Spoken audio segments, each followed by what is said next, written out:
Bonjour à tous, je m'appelle Jeanne et bienvenue sur ma chaîne Pilali. Pico Books organise pour une nouvelle année la rentrée littéraire du net. Le principe c'est de créer du contenu pour vous présenter la rentrée littéraire et sortir un petit peu de tout ce qu'on voit dans les magazines littéraires et dans les émissions littéraires à la télévision. Essayer de voir autre chose que les grands titres qui vont être médiatisés partout. Évidemment, moi je vais vous présenter des livres de littérature de jeunesse, car il y a également une rentrée littéraire en littérature de jeunesse, surtout en littérature young adulte. Vous allez voir, il y a plein de petites pépites qui se profilent à l'horizon. Dans cette première vidéo, je vais vous présenter juste la pile à lire dans laquelle je vais piocher entre aujourd'hui et novembre pour faire la sélection des titres qui m'ont le plus plu. En librairie, la rentrée littéraire, c'est un des temps forts de l'année. C'est le grand temps fort après Noël, car c'est pendant la rentrée littéraire qu'on découvre tous les nouveaux titres qui vont faire la fin d'année en magasin. Lire ces ouvrages est important parce que c'est de là-dedans qu'on va faire notre sélection, avoir nos coups de cœur, avoir nos partis pris pour la fin d'année, et ce qui va nous permettre de donner de la personnalité à notre rayon et ne pas juste proposer des choses très marketing. Les éditeurs m'ont envoyé énormément de services presse et ce n'est pas fini. Je rappelle qu'on est que début août et la rentrée littéraire court jusque fin octobre, du coup je vais continuer à recevoir beaucoup. Je vous ferai plusieurs vidéos de toute façon pour vous présenter les choses. Je ne sais pas si je vais tout lire, je vais piocher là-dedans et vous présenter les livres au fur et à mesure dans des petites vidéos d'ici la fin du mois d'octobre. Mais je voulais quand même vous présenter au cas où vous vouliez juste découvrir ce qui vous attend à partir de la fin du mois. Je vais essayer de vous présenter les livres dans l'ordre chronologique de leur parution, c'est-à-dire ceux qui paraissent bientôt arriveront en premier et ceux qui arrivent en dernier. Je les présenterai en dernier. On va commencer tout de suite avec un nouveau venu chez Gallimard Jeunesse. C'est Nos vies en mille morceaux de Hailey Long.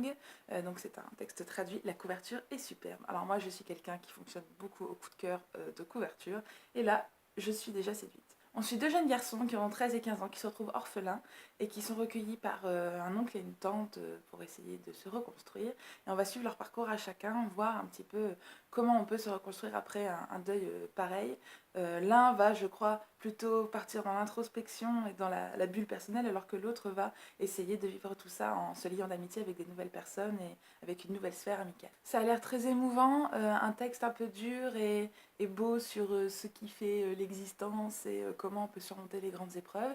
Mais bon, pour l'instant, je ne l'ai toujours pas lu, donc je ne peux pas vous en dire beaucoup plus. D'ailleurs, je vais passer rapidement sur tous les livres que je vous présente parce que je ne les ai pas encore lus. Le but, c'est surtout de vous les montrer pour que vous sachiez qu'ils existent et qu'ils arrivent en librairie. Alors, je continue avec Dancers de Jean-Philippe Blondel chez Actes Sud Junior. Je n'ai jamais lu de Jean-Philippe Blondel, alors qu'il commence quand même à être un auteur incontournable de la littérature ado francophone. Je ne sais pas de quoi ça parle. Apparemment, ça parle d'un jeune homme qui s'épanouit en faisant de la danse. Je ne sais pas si vous avez déjà lu du Jean-Philippe Blondel, n'hésitez pas à me conseiller d'autres de ses titres et à me dire si vraiment c'est un auteur incontournable ou non. Moi, en tout cas, je vais profiter de cette rentrée littéraire pour le découvrir. D'ailleurs, ce roman-là est assez court, donc ça ne devrait pas poser de problème. Celui que j'ai le plus hâte de lire, je vous l'avais déjà présenté sur Instagram, c'est Brexit Romance de Clémentine Beauvais. Alors j'ai adoré Les Petites Reines, j'ai beaucoup aimé Songer la douceur, donc je ne vois pas pourquoi je n'aimerais pas Brexit Romance. Le seul truc qui me fait un petit peu peur, c'est que c'est un petit pavé. Et comme je vous l'ai déjà dit, moi en tant que libraire, j'ai du mal à me lancer dans des pavés parce que je trouve que je perds du temps à lire un gros livre alors que je pourrais en lire plusieurs petits. Mais bon, ça c'est un autre problème. On suit des jeunes adultes juste après la décision de l'Angleterre, enfin du Royaume-Uni de quitter l'Union européenne, notamment une jeune femme qui est soprano et qui rejoint une troupe anglaise pour jouer dans une pièce. Et elle va rencontrer deux personnes, un jeune lord et une jeune femme qui montent une société écran un petit peu qui s'appelle Brexit Romance, dont le but c'est d'organiser des mariages blancs entre des Français et des Britanniques pour que ces derniers aient le passeport européen. Du coup, on sent venir l'imbroglio d'amourettes, d'humour et de situations cocasses que ça peut amener. J'ai vraiment hâte de le lire. C'est aux éditions Sarbacane. Le gros roman de la rentrée chez Nathan, de ce que j'ai compris, c'est Le goût amer de l'abîme de Neil Shusterman. Alors c'est l'auteur de La Faucheuse, et là il s'essaye dans un genre complètement différent. On va suivre le parcours d'un jeune homme qui est atteint de schizophrénie. Ça rentre dans toute la mouvance cyclite avec Nos étoiles contraires, Everything Everything, Wonder et compagnie. Ça commence à faire beaucoup. Je sais que certains d'entre vous peuvent être un petit peu dégoûtés de cette mode littéraire. Mais bon, moi, j'aime toujours ça pour essayer de mieux comprendre des maladies que je ne connais pas. Et les jeunes clients en librairie sont de plus en plus demandeurs d'histoires de la vraie vie pour comprendre les différences et mieux les accepter. Du coup, j'ai très envie de lire celui-là. Je n'ai jamais lu Daniel Shusterman, je n'ai pas lu La Faucheuse. J'ai une collègue au travail qui est absolument fan, coucou Aurore. Mais voilà, du coup, pourquoi pas, je vais le tenter. Il sort à la fin du mois. On va voir ce que ça donne. Une petite bluette rose pailletée, j'ai envie de lire Lexi Melody de Cathy Cassidy.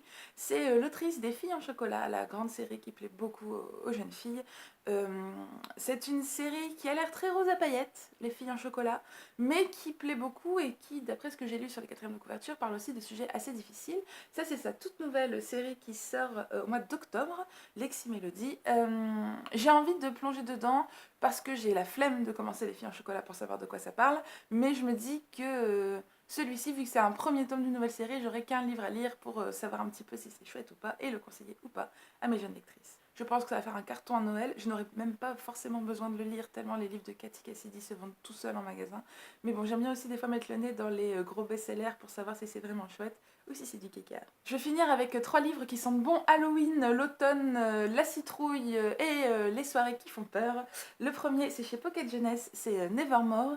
Le défi de Morrigan Crow. Alors ça se passe dans un univers très fantastique de ce que j'ai pu comprendre. On suit Morrigan Crow, qui est une jeune femme, enfin une jeune fille, elle a 11 ans, qui est née le jour du merveillon, ce qui veut dire qu'elle est maudite, et qu'elle est condamnée à mourir à minuit le jour de ses 11 ans. Elle est sauvée in extremis par quelqu'un d'un peu mystérieux, et elle va vivre des tas d'aventures dans cet univers qui a l'air à la limite entre le Burton et le Neil Gaiman. Je sais pas ce que vous en pensez, mais si la couverture est évocatrice, ça me donne très envie. Je pense que c'est un livre qui va cartonner en librairie.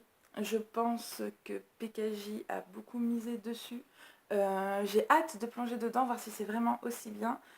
J'adore les univers à la croisée entre l'humour, l'aventure et le macabre, donc j'en attends beaucoup, j'espère ne pas être déçue. Chez Castlemore, j'ai envie de lire Au service de Sa Majesté la mort de Julien Hervieux.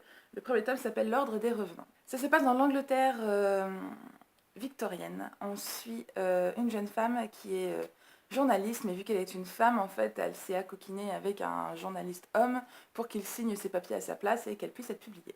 Les affaires tournent mal le jour où ce journaliste est assassiné et qu'elle-même, devenant gênante, est assassinée. Le souci, c'est qu'elle se réveille dans son cercueil. Voilà. Et du coup, je pense que c'est un peu à la croisée entre l'enquête policière, le roman historique, le roman fantastique. J'ai vraiment hâte de voir ce que ça donne. Il a un don d'écriture dingue pour être à la fois efficace, drôle et inventif. Du coup, j'ai vraiment hâte de voir ce que ça va donner. Et le dernier livre que j'ai en ma possession qui sort en octobre et qui sent bon Halloween, c'est Esprit maléfique de Hélène O. La maison des possédés, c'est chez Nathan. C'est l'histoire d'une jeune fille de 12 ans qui emménage dans une nouvelle maison et qui assiste à des phénomènes étranges et qui se demande si sa maison n'est pas hantée. Je pense que c'est un pitch assez classique, mais j'ai quand même envie de le lire, déjà parce que l'automne me manque, mais à un point, vous ne pouvez pas vous imaginer. J'adore Halloween, je pense que c'est ex aequo avec Noël dans mon cœur. Et j'ai très envie d'une petite histoire qui fasse frissonner, que je puisse conseiller à des lecteurs un peu plus jeunes. Voilà, j'espère que vous aurez découvert des titres qui vous donnent envie pour cette rentrée littéraire en ado. Sachez que je vais également lire des romans de la rentrée littéraire, au moins 3 ou 4 de la rentrée littéraire adulte. Je vous les présenterai dans une prochaine vidéo. D'ailleurs, je vais faire une série de vidéos sur ces 3 mois pour la rentrée littéraire du net, qui est une super initiative que j'aime beaucoup et qui m'aide moi à faire le tri entre les nouveautés. N'hésitez pas à me dire s'il y a d'autres titres que vous attendez avec impatience pour cette rentrée littéraire, ou bien s'il y a des titres que je vous ai présentés qui vous donnent envie. En attendant de vous voir la prochaine fois, je vous souhaite d'excellentes lectures.